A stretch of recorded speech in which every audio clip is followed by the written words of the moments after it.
you pay for what you get. And my dad would always say, buy quality and you'll never be disappointed. That doesn't mean I'm going to go out and get a really expensive agency. And again, to your point about that cachet with some big name brand shop, nobody sees the label on the inside of your sweater. They just know if it looks good and if it seems high quality and if it fits you well. So nobody needs to know that so-and-so launched my media campaign in some ways. If it's effective in the market, that's what matters, right? And if it's driving results, that's what matters. Welcome to Contrary to Popular Opinion, a podcast hosted by Vujade Digital. In each episode, we bring you provocative topics and novel perspectives around leadership, business, and marketing that defy the norms because exponential growth demands unconventional thinking and visionary action. So open your mind and let's get into this week's episode. Hi, I'm Kelly McGuire. I'm a co-founder of Vujade Digital and excited to get into today's topics. Hey, everybody, this is Todd Juneau, Kelly's co-founding partner of Vujade Digital. And today I'm excited to talk about our very first guest on our podcast, Liz Allen, who has an amazing background. I can't even believe she's speaking with us today with her background. A little bit about Liz. She is currently a lecturer and an advisor to UC Berkeley's Haas School of Business, where she talks about all things marketing and business when she's not doing the job of being a chief marketing officer. Speaking of which, she's been a chief marketing officer for some of the biggest, most known brands. I'm sure you all would recognize brands like LucasArts, The Gap, Cost Plus, DocuSign, Tuft & Needle, and most recently, where we had the fortunate benefit of working with her at Exer Urgent Care. Liz has got just a huge background, a lot of experience. People rely on her to give them guidance, whether it be again, at UC Berkeley or at a brand that she's working at. So I'm super excited. Liz, say hello. We're happy to have you here today. Hi, and I'm taken aback by the very generous intro. I'm just a marketing gal from Milwaukee, so happy to be here. Thanks. A super successful one, no less. All right, so today we're going to talk about a few different perspectives, mainly around the idea of really what is the importance and how is it developed between client and agency relationships. Again, we had the just tremendous fortune of having a relationship with you in a work environment, and now we're still talking to you, so that's a testament to how well it went. So I want to talk a little bit about that, and I think one of the first things that I would love for you to just share your perspectives around, and Kelly as well, is the first thing that I think is most important, which are the values of the relationship. A lot of people talk about values, whether they be their personal values or business core values. Sometimes those values might not align, and that might make things very difficult. When you came into the picture with us, you didn't know who we were. You didn't know what our values were. And so I think the ones that really stood out to me in the beginning that you allowed us to demonstrate, but you also extended to us, was an idea of a highly collaborative and trustworthy relationship. Right out of the gate, you gave us the ability to demonstrate trust and collaboration. Can you talk a little bit about in your role and when you're working with brands or when you're teaching people about marketing, some of the core values around trust and collaboration? How important are those in the beginning of a relationship? I mean, I think it's like any relationship. You have to go into it with an open mind and a lot of curiosity. And I think that idea that everyone is there for the same goal. We all want to succeed and we all want to help that brand or that company or that product or whatever succeed. And so trusting your partners and giving them that ability to be innocent until proven guilty. I'm a firm believer in that. And hey, let's not get to guilty if we can absolutely positively help it in any way, which that could mean back to that collaboration point, like, let me give you more info. Let me be transparent. Let me share what's happening on the business that is affecting some of our decision-making or why we're struggling with this solution or something like that. So those absolutely are the two major components, I would say, and drivers of any relationship and partnership that's going to be effective with an agency, but even internally too. You have to open yourself up to that trust. You have to give people that opportunity to surprise and delight and give them those materials and through collaboration to get there. A lot of people say trust is earned and not given. So what kinds of things did you feel like were demonstrated in the beginning that maybe earn the trust? It sounds like you were going to give the trust and hope to not be proven wrong later. But what sort of things do you look for in a relationship that demonstrates trustworthiness or builds upon trust out of the gate that you can go, gosh, man, that's solid. I can build on this. I can trust these people. Yeah, I think if people are going to, in an agency client relationship, our very first introduction, we had a standing meeting and it was a lot of reporting and factual data.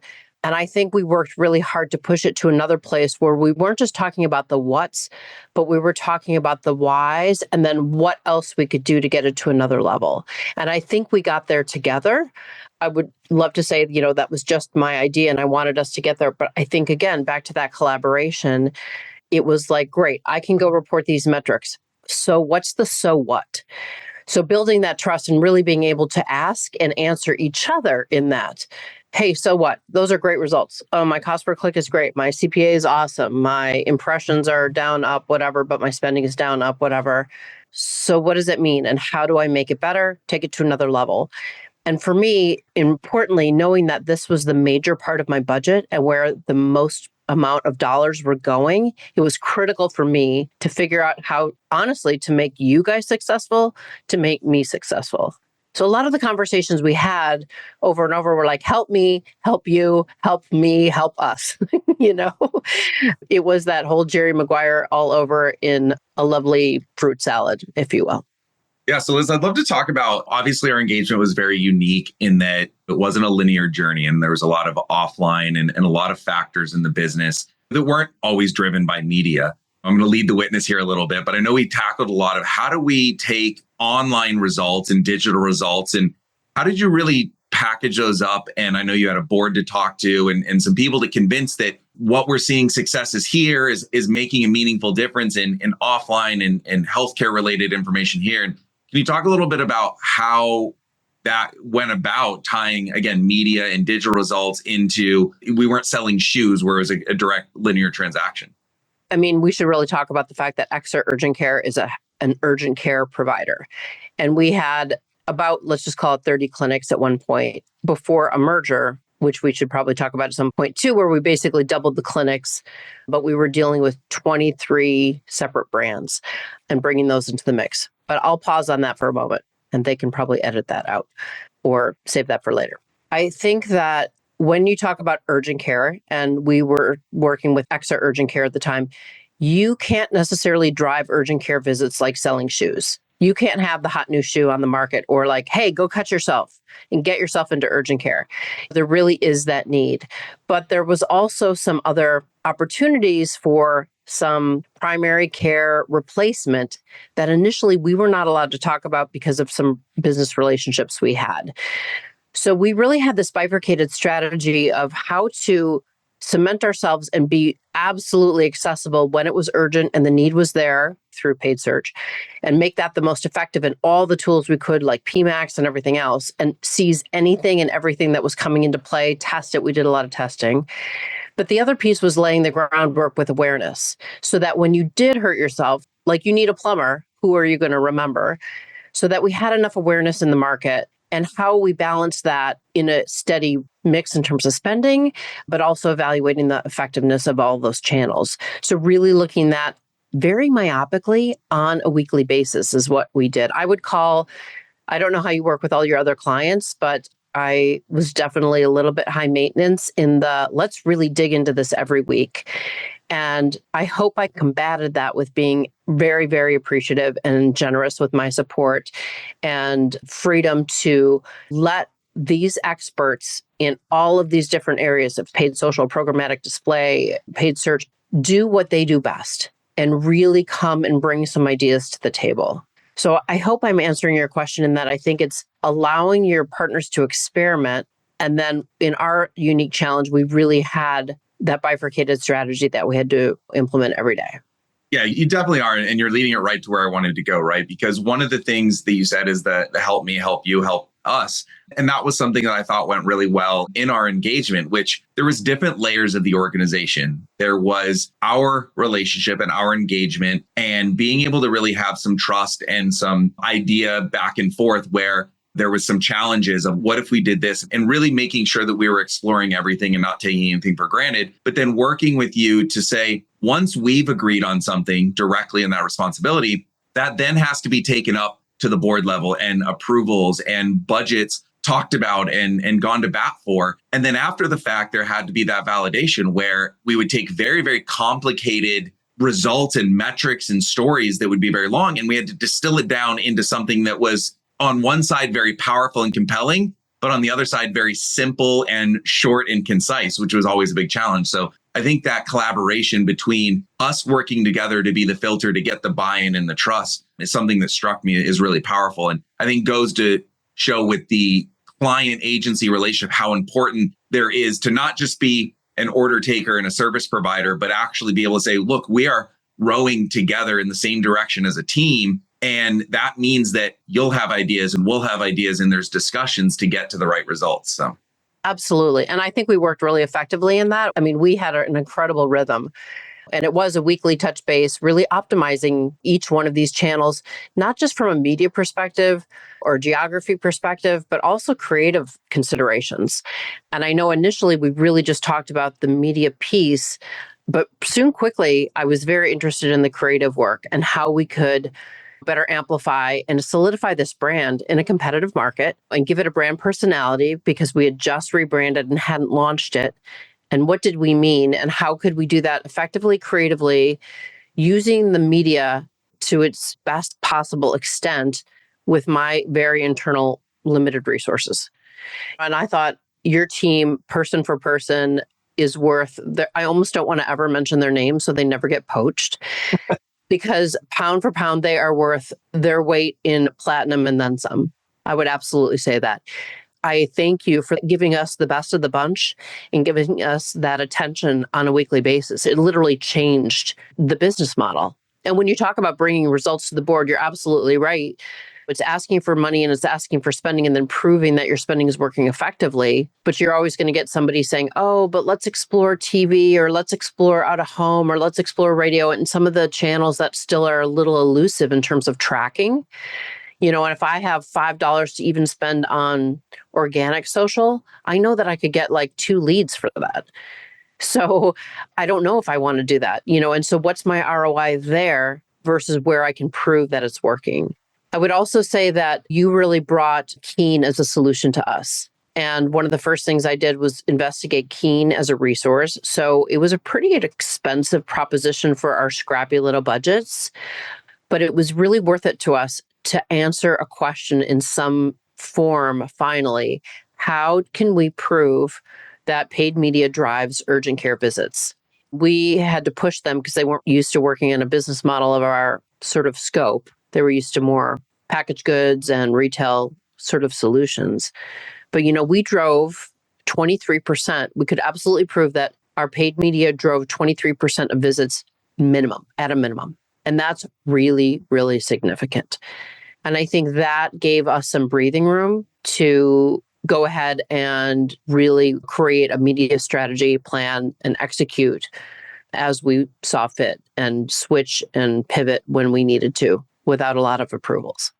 Yeah, you make a really good point there. Working with Keens was really interesting because we had a history and worked with them in a more traditional model. And one of the things that I really appreciated working on it with you is because we were applying it in a less direct way, something that we weren't necessarily used to. It wasn't consumer packaged goods. It was a different model. And definitely you pushed them a lot and you made sure that you challenged some of their status quos. And I think ultimately it has since enhanced our engagement with them to be able to take what they built out of the box, but also understand that there's some customizability to it. There's some application to challenge. Is this the right lifetime model? Is this telling the right signal? And we've since been able to engage with them and again, create a little bit more customization within these models that are so important in that reliability. I think a lot of that was down to a lot of the conversations that you had with us and then also with them direct in asking, is this the right way to look at it? What does this really mean? Whereas I think a lot of times it would just be sort of out of the box. Again, that's that collaboration. That's drilling in deeper. That's putting in that time and energy and that work that isn't always necessarily done. I'd love to ask you about one other thing that you'd mentioned. And again, appreciate the shout out to our people. It's certainly what we build everything and why we get to do what we do. But it brings up another good point. One of the interesting things about our engagement is technically you sort of inherited us when you took the role. You didn't necessarily go through our pitch and and sort of sorting us between others, which again, we were grateful for. And hopefully we justified keeping us around and why we were there in the first place. But you mentioned the people that ultimately do the work. And this is the conversation that Todd and I always had, which is digital media is, for the most part, a relatively even playing field. Everyone, if you have the knowledge base and the experience, you can access the tools, you can access the things that you need to. Someone will sell you the licenses on all of that. And so really what it comes down to more often than not is the actual people that are doing the day-to-day work. And so when you're going through a pitch in your history, and obviously you get your salespeople and your new business people that are promising you the world and claiming all their awards, and you're going to get the best of everything, all of that. How do you go through sifting through the reality and the noise of a pitch and deciding who is just promising me what I want to hear to get me to sign on the bottom line versus who's actually going to show up and do what I need? Because obviously all these brands hire agencies and it doesn't always work out. You hire a new one 6 months or a year or 2 years down the road because you don't necessarily get what you want. I'd love to hear your perspective on how you go from being promised everything you need to hear to what your real engagement experience is like and what that's been. It's so interesting because we just went through this with a technology solution for the business, and I won't go into detail. But yeah, the salespeople are amazing. And literally, I prepared tons of examples like, here's how the workflow works now. And can you recreate this? Yes, yes, yes. Could you show me an example of where you've recreated it so I can get close and I can visualize how it can work and all that great stuff? Sure, sure, sure. And then you get passed along the way. I think it really is important to say, could I meet the people who are working on my business day to day? And I think it's also challenging because some clients will say, I only want to work with the principals. And that's not possible. I mean, that is a luxury that not every agency can afford. And especially if you have scrappy budgets or a challenging business model or something like that. So you want to let those principals do what they do best too. So I think it's fine to say, can I meet the people who would be working on my business day to day? Can we have a quick conversation? You might know about my vertical. You might know about healthcare. You might know about retail. You might know about technology or education or all these verticals I've worked in. Or you might not, and have a real where do you think the challenges are going to be? Yes, because you're right. You can apply, particularly in a media agency, you could apply a lot of solutions to the business. And you can look at GA and you can check stuff out. And you can be probably okay. But you're not going to get that passion or that energy unless you're engaging and you are a great business partner too. This is not everybody come to me, I'm the client. Literally, you've got to put in that time and energy to educate, to share, not just hey, here's the issue. We've got scrappy budgets and we're small, but hey, here's what's happening, with the flu. By the way, I hope everybody's got their flu shot by this date or whatever. Flu season's coming, everybody. Just updating people on what's happening through the lens of your business to keep them engaged and thinking about you, even when they're maybe working on another client, I think is important. I'm glad you brought it back to that, Liz, because I was going to ask, I was going to take it back to the Jerry Maguire example of help us help you. The one thing that really stood out with you that I think our team just fell in love with was your willingness and your openness and almost this sensibility of being humble that you were right. Most agencies would feel like you're the CMO. We just have to bow down to you. But you put yourself at the same level, eye to eye with us. And you put yourself in the game with us as if we were just all in the same org chart. And Kelly and I talk all the time about we are the principals and we are part of the workforce org chart that you get to work with. That's just unique to our business. Not all agencies can do that. That level of accountability, I don't know if you're a CMO and you were speaking on a panel at a conference to a bunch of other CMOs, what would you tell them about how you think they should behave from a level of accountability and participation with their agencies in order to get the greatest value out of the agency and not come across as that I'm the CMO and you should bow down to me? Yeah, I mean, honestly, leave your ego at the door. We're all here, as I said, to get the job done. We're hopefully all working towards the same goal. And because of that, help you, help me, help you. The better I do, the better hopefully you will do. The better crafted our media strategies and execution looks like, the more money I may get in a budget and the more I'm going to send your way. Also, I'm going to hopefully be more grateful. But I think it really is that trust, being honest, being really, really transparent with what's happening and what you're trying to achieve. There is no sense in withholding info. I don't know why anyone would ever do that. I should mention I worked on the agency side for the first part of my career, both in San Francisco and in New York. So I have that agency sort of experience and remember what it was like. Sometimes people would be just total jerks and it's not motivating and it's not fun. And their projects are maybe the last ones I want to work on at the end of the day, or I want to give to my team to work on at the end of the day. But the people who are grateful and thoughtful, and again, transparent, sharing information, take your agency on the journey with you. I mean, don't burden them if you can help that, but give them enough info so they can be successful. I think that really comes into play when we merged, when Exer merged, and we took on another 27 clinics, but again, 23 brands within those clinics. And so how do we add them successfully to the mix in a fourth quarter that is an expensive media quarter, that is right around the holidays, that is in the healthcare world flu season? And how do we do that successfully with the same amount of budget, basically double the clinics, and now 24 brands? And guess what? We did that and had flat budget, lower impressions, but the best metrics ever. The best CPA, the best CPC, the best engagement rates. And if I think about 23% of the visits are driven from that, I'll bet you it was even higher during that time period based on the effectiveness. And we achieved that by working so diligently throughout the summer and doing all the testing during the summer where there was less risk, and being able to really bring that to fruition at the holiday. And we didn't know we were going to merge when we started all the testing, but we helped our future selves. We did all that testing. And then we were able to benefit from those strategies when it came to the fourth quarter and had kind of a daunting challenge, I think, in front of us. So I congratulate all of us and the team behind us, really, because they worked their tails off and did that. I appreciate that. In the spirit of the topic, the client-agent relationship, you said a couple of things that brought kind of two topics to my mind, and I'll go one by one here. So in terms of being able to align with the people and ask those questions of who am I really going to be working with? What does my actual team look like? I'd love to get your thoughts, because Todd and I talk about this all the time, this idea of big fish in small ponds and small fish in big ponds and what that means. And again, I have two parts to this question. One is going to be fee and cost related. I'll save that for the second one. But as far as what is your opinion on aligning yourself as a client, your size of budget, your size of needs with the size of agency and the profile of agency to be able to work with the right people versus, again, you can go with a big, well-known brand agency, or you can go with a small boutique agency, or you can go somewhere in between. How do you navigate the matching yourself as a client with the right agency profile? That's a great question, because I've had to figure that out when I've rebranded companies, and I'm looking for big branding solutions and campaigns and things like that too, as well as media, because everything is separate these days. I think you do want a little bit of the attention, and I'd rather be one of those clients that doesn't get eaten up or swallowed or ignored. I'd rather be a little bit of a big fish in a little pond so that I'm important to the agency, truth be told.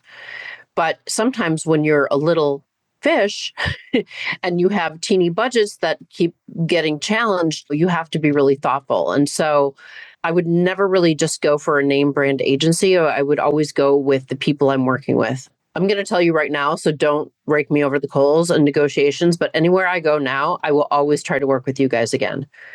This was the best working relationship I've had with any media agency in my decades and decades career and decades as a CMO and chief brand officer. So hopefully I will not be too small or too big to work with your team again. Back to the question too, I think you do need to figure out what their, as Todd mentioned in the beginning, what their values are. And I tend to move really quickly because I like to iterate and pivot when we need to. And really growth is all about moving quickly so you can see those results. We don't have the luxury of doing it so slowly anymore. So speed is important for me when I have clients that can, or agencies rather, that can move sort of at the speed that I move. That's important, and be responsive and available. So you weren't prompted for that answer, but that's kind of where Todd and I always end up landing a lot is I never really understand why a brand would want to be a small fish in a big pond. I get the name brand recognition. I gain the cachet to that. But at the end of the day, again, you want to matter and you want to be important to the people that are in there, because again, when push comes to shoves, you want that attention, which leads me in sort of my last question, which is around a pretty challenging conversation that happens between clients and agencies these days. And that is fee and compensation and structure. And right from the brand side, you're looking at what's the right profit and loss number for you guys. And on the agency side, we have resource allocation, all of that. And this concept that Todd and I are always debating and going through is, and I try and apply this in my own life, which is, yes, you can grind down and get your fees down and really push it down, but I always would want to be someone's priority. Like in my perspective, I would always want to be the person that when I have a need or a fire drill happens or something's not going right, everything's dropped because look, this is the bread and butter, right? This is the go-to. And I know there's a balance to that, but I'm curious as to how you think about your role as a CMO to get the best deal, but also get the right service and the level of attention and how you balance those two kind of oftentimes competing components. Because I don't know that when someone is saying, I can get a lower fee or I can get a less fee, that it's always thought about, but what comes with that? Is there sacrifices by getting those extra few percentage points down when, again, when the chips are down and the needs are coming through? And especially when you juxtapose that with size of agency and there's competing one bigger client who's spending more money, are they going to get the A team versus the B team? I'm leading you a little bit, but I'm curious what your thoughts are around that. Yeah, I mean, I think you pay for what you get. And my dad would always say, buy quality and you'll never be disappointed. That doesn't mean I'm going to go out and get a really expensive agency. And again, to your point about that cachet with some big name brand shop, nobody sees the label on the inside of your sweater. They just know if it looks good and if it seems high quality and if it fits you well. So nobody needs to know that so-and-so launched my media campaign in some ways. If it's effective in the market, that's what matters, right? And if it's driving results, that's what matters. So I think that's important just to note. I think in terms of the money, it's always smart as a CMO, you've got to ask. And you know I asked you if we could get lower and what else we could do to shave costs. But I also had that conversation with a more creatively oriented agency that did a lot of our PR and social media work, which I cut down significantly, really significantly, so that I could spend more money in media because that's driving results. I can have that conversation with maybe a vendor who's doing a lot of our collateral or tchotchkes because that's a very different solution. And that has less importance in a lot of ways than the driving the media dollars and being thoughtful and getting the team. You also don't want to make people resentful. You have to think about it like a relationship and dating. Are you going to go to your first dinner and you're going Dutch and then negotiate over, well, you had that appetizer, but you had 2 glasses of wine or whatever? I mean, that's not cool. You either split it down the middle and call it a day, or like, I don't want to date you. So I think of it the same way. In a relationship, let's figure out how we're going to work this out. And let's just make sure we're getting the bang for our buck.